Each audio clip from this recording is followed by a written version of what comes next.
Piala Dunia U17 di FIFA Plus ini harus dijadikan pelajaran untuk PSSI dan stasiun televisi Indonesia. Kalian lihat gambarnya, saudara-saudara. Bagus kan, jernih. Angle-nya juga keren, gak ada iklan di situ. Kedua, saudara, komentatornya juga tidak lebay, tidak teriak-teriak, tidak bombastis, santai, tapi berkualitas. Ketiga, ini yang paling penting, gratis. Anda mau bikin nonton bareng juga nggak ditarik biaya.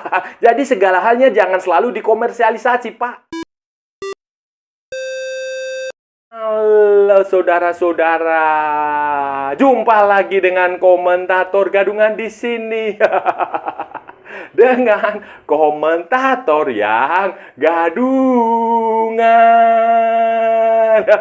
Seperti biasa, saudara-saudara, seperti biasa. Kalau kita sudah bertemu, pasti akan ada yang kita bicarakan, akan ada yang kita perbincangkan, kita ulas, kita analisis, kita cakap, kita baca, kita gibahin, kita cakap tentang sepak bola di seputaran Asia Tenggara, di negara tetangga, negara sahabat, negara-negara jiran, negara-negara serumpun, Indonesia, Malaysia, Thailand, Vietnam, Laos, Myanmar, Kamboja, Filipina, Brunei, Singapura, Timor Leste, Australia, Wakanda, negara api, negara angin, negara air, negara dongeng, dan sekitarnya semua akan kita bicarakan secara fair, secara jujur, adil, tanpa muatan politik, tanpa kebencian, tanpa provokasi, hanya berdasarkan fakta dan bukan klaim semata, saudara-saudara. Tidak ada hoax, tidak ada hoax, tidak ada hoax, tidak ada hoax, dan tidak lebay. Baik yang sudah lama sekali maupun yang terkini. Bebas, saudara-saudara, bebas. Yang penting,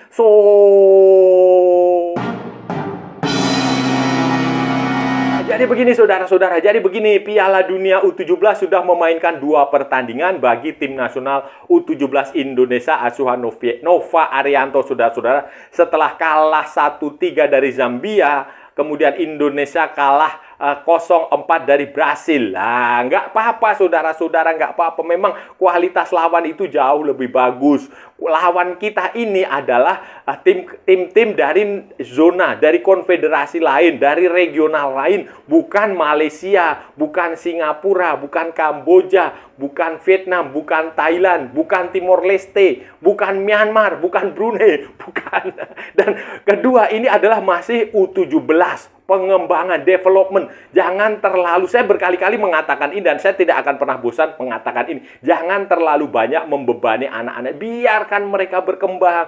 Bagi mereka, saudara-saudara, bermain di Piala Dunia itu adalah sebuah kebanggaan. Apalagi mereka lolos ke Piala Dunia itu melalui kualifikasi. Beda dengan edisi sebelumnya di mana kita menjadi tuan rumah. Beda, saudara-saudara. Kalau jadi tuan rumah ya memang hak tuan rumah. Tetapi ini kita lolos melalui kualifikasi. Perjuangan mereka panjang, perjalanan mereka panjang, dan ini sesuatu yang bagus. Dan kalau dilihat cara mainnya, memang kualitas lawan itu memang jauh lebih bagus.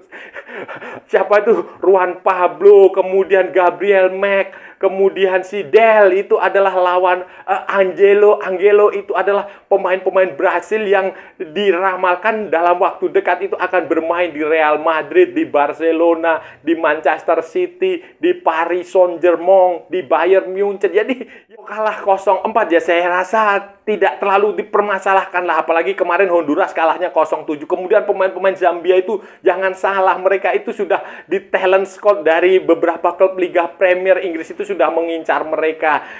Beberapa klub dari Prancis, dari Eropa itu sudah pemain yang nomor 17, terus yang nomor berapa itu 9 apa 10 itu juga. Jadi memang level kita segini, jangan terlalu dipermasalahkan, saudara-saudara. Ini harus benar-benar menjadi pelajaran berharga bagi mereka supaya ke depannya di level-level yang lebih tinggi 20, 23 senior itu harapannya mereka moncer di.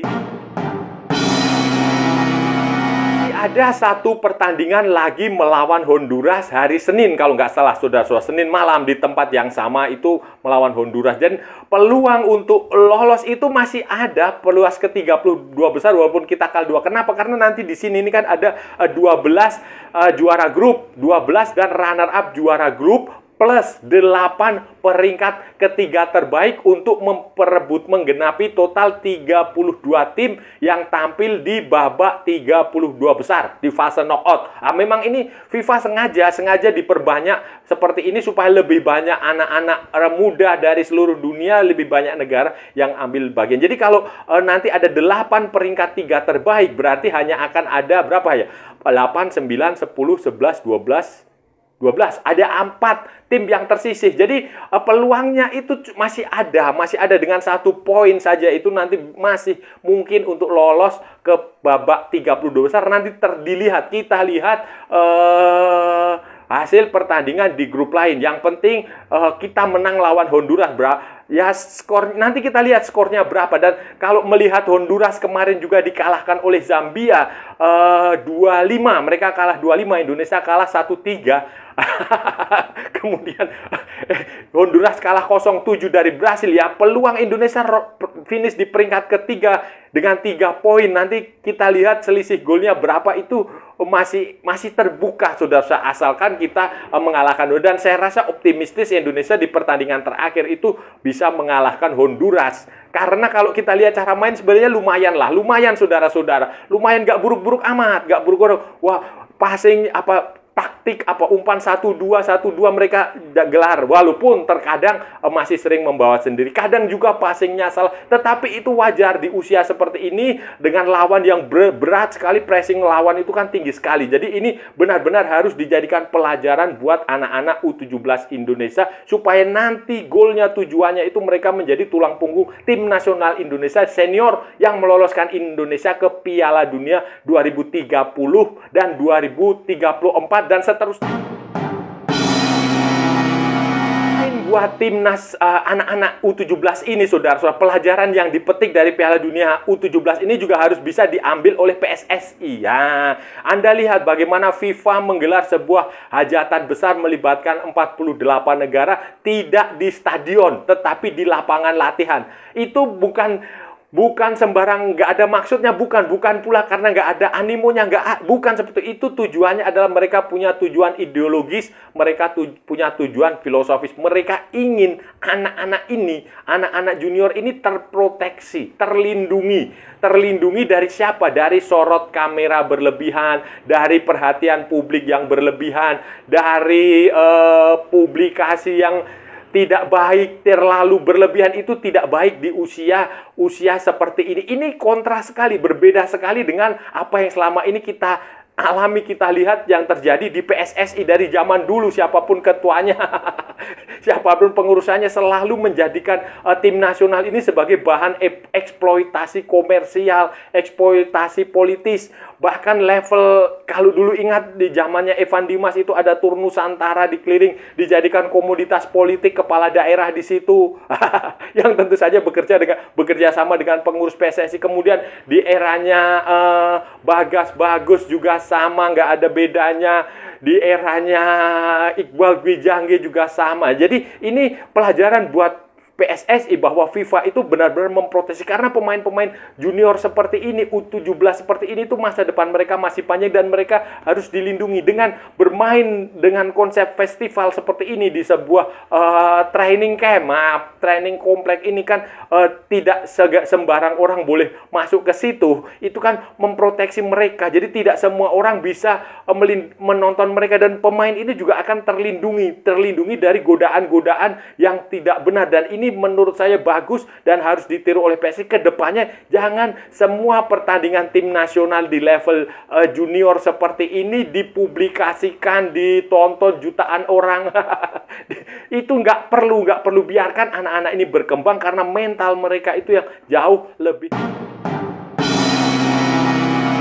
Berikutnya juga harus kepada stasiun televisi, dan tentu saja PSSI lah sebagai pemegang hak siar. Stasiun televisi, Anda lihat tayangan pertandingan ini bahkan di level U17 dan bukan di stadion ya, di lapangan latihan yang tentu saja infrastrukturnya berbeda dengan apa yang terjadi di stadion-stadion yang di Indonesia yang baru saja diresmikan. Anda lihat tayangannya, cara pengambilan angle sudut kameranya itu, penempatan kameranya, bahkan ada spider cam. Ini di lapangan, saudara-saudara, bukan di stadion. Kalau di stadion taruh spider cam gampang karena ada atapnya. Nah ini kan lapangan latihan terbuka dengan tribun-tribun yang hanya tribun semi permanen. Nah itu kan luar biasa, dan tayangannya juga jernih, kemudian sudut pengambilannya juga semua momen mereka terekam dengan bagus, zoomnya keren, wide-nya keren, dan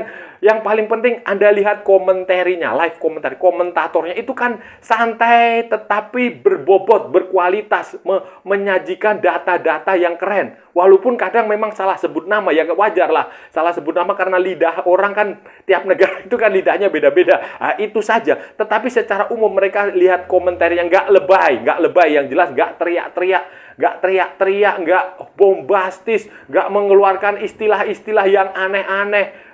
Hai lah, jebret lah, apalagi wah gue kayak gitu nggak ada. Mereka biasa aja, tetapi yang paling penting adalah informatif karena itu terkesan intelek, terkesan elegan gitu loh. Beda dengan komentator-komentator bola di Indonesia, di stasiun televisi Indonesia itu yang terkesan lebay, kadang juga mereka seolah-olah menjadi provokatif, belum tahu kejadian yang sebenarnya sudah bilang wah ini begini, terlalu emosionalnya itu terlalu, menurut saya terlalu lebay dan tidak bagus. Dan ini pelajaran yang harus dipetik bagi para stasiun televisi dan PSSI dan yang paling penting ini kan gratis.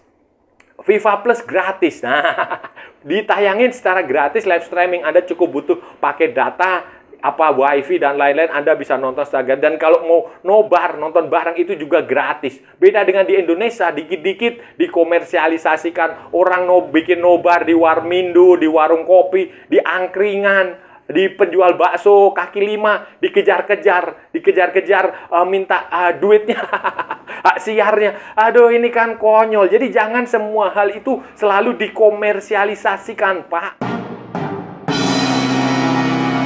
Bagi saya ini penting, saudara-saudara. Kalau segala sesuatunya dikomersialisasi, aduh, masa sama rakyat sendiri mencari untung, ini kan kacau lah pola pikir seperti itu. Anda lihat sekarang kan, bola di Indonesia itu, tim nasional aja lah itulah. Harga tiketnya aja itu gila, saudara-saudara. Ratusan ribu. Dulu itu nonton bola 50.000 aja sudah dapat, bisa masuk. Sekarang nonton tim nasional nggak bisa. 200.000 minimal, 300.000 malah. 300.000 ya? 300.000 apa 400.000? Minimal. Ada yang sampai jutaan. Ini nggak make sense bagi saya, saudara-saudara. Saya nggak tahu apa saya yang miskin, apa orang-orang itu sudah kaya, apa hidup mereka sudah sejahtera atau gimana. Tetapi itu faktanya seperti itu, dikomersialisasikan. Bahkan tampilan di Instagram pun itu, Instagramnya PSSI itu penuh dengan sponsor. Anda lihatlah, Brasil aja, tayangan Brasil yang kemarin ngalahin Indonesia itu, tampilan di Instagramnya itu polos, tidak ada komersialisasi di situ. Anda lihat itu sekelas Brasil, saudara-saudara.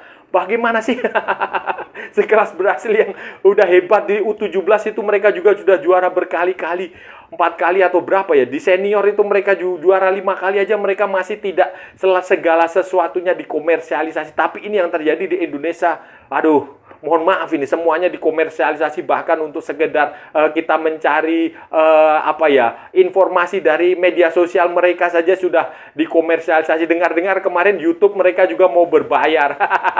Ini kan bagi saya konyol gitu loh, saudara-saudara. Konyol, ngapain gitu loh. Ngapain kalau komersialisasi itu ya iklan sponsor, oke lah, sewajarnya di jersey, di baju training, baju latihan itu wajar dilakukan seluruh. Tapi kalau sampai ke sosial media, sampai bahkan orang mau bikin nobar saja dipalakin, dipajakin, dimintain duit, ini kan konyol gitu loh. Jadi aduh, geleng-geleng kepala lah saya.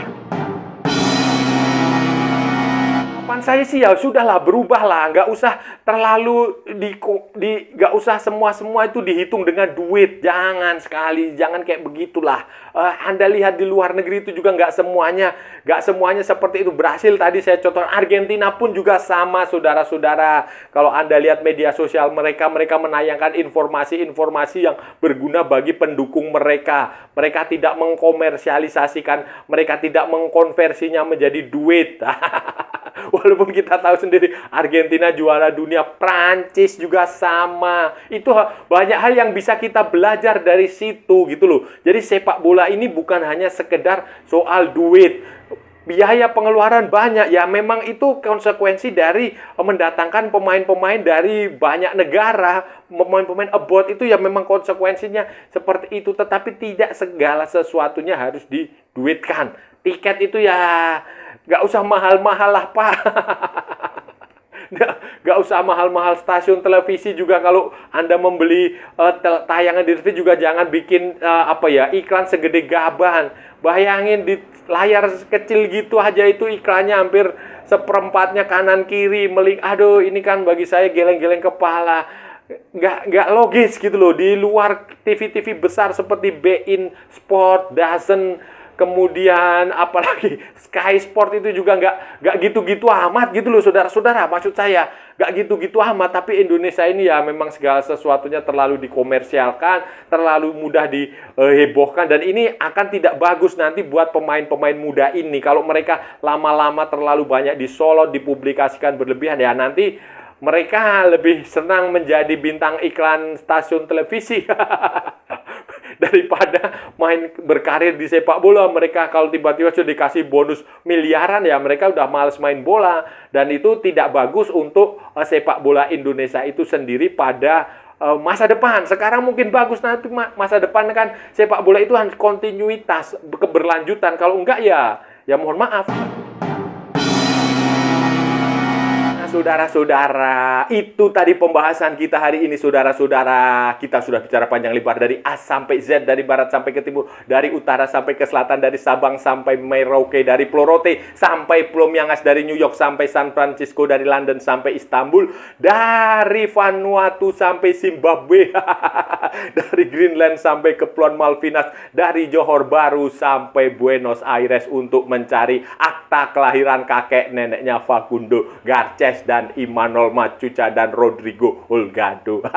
Semua sudah kita ulas, semua sudah kita cakap, semua sudah kita bacotin, semua sudah kita gibahin. Hari ini tadi saudara-saudara, hari ini tadi kita agak lain. Kita membahas kualitas tayangan dan pertandingan Piala Dunia U17. Kalau saudara-saudara perhatikan, Piala Dunia U17 kali ini itu berbeda dengan kebiasaan yang kita saksikan di Indonesia. Di Indonesia ini tayangan U17 di AFF, U20, U23, apapun semua level AFF, bahkan pertandingan Tarkam pun semuanya ditayangin secara langsung, dikomersialisasikan dan dibikin heboh seheboh-hebohnya dengan komentator yang teriak-teriak, yang gunakan bahasa-bahasa yang bombastis, yang lebay, yang macam-macam.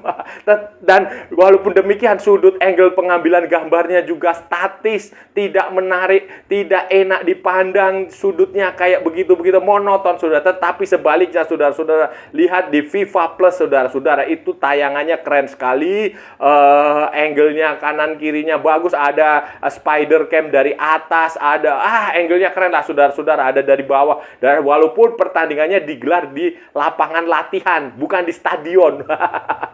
Keren, saudara. Dan komentarinya juga dalam bahasa Inggrisnya juga mereka informatif, tidak bombastis, tidak lebay, tidak teriak-teriak, tidak heboh sendiri, tidak manipulatif lah ya. Pokoknya memberikan informasi, walaupun kadang salah sebut nama, wajar lah karena kan lidah bule sama lidah orang Indonesia kan beda cara penyebutan. Tapi secara umum itu bagus, secara angle kamera macam, dan nggak ada iklan itu di pinggir-pinggir layarnya, itu nggak ada iklan. Beda dengan Indonesia yang iklannya segede gaban.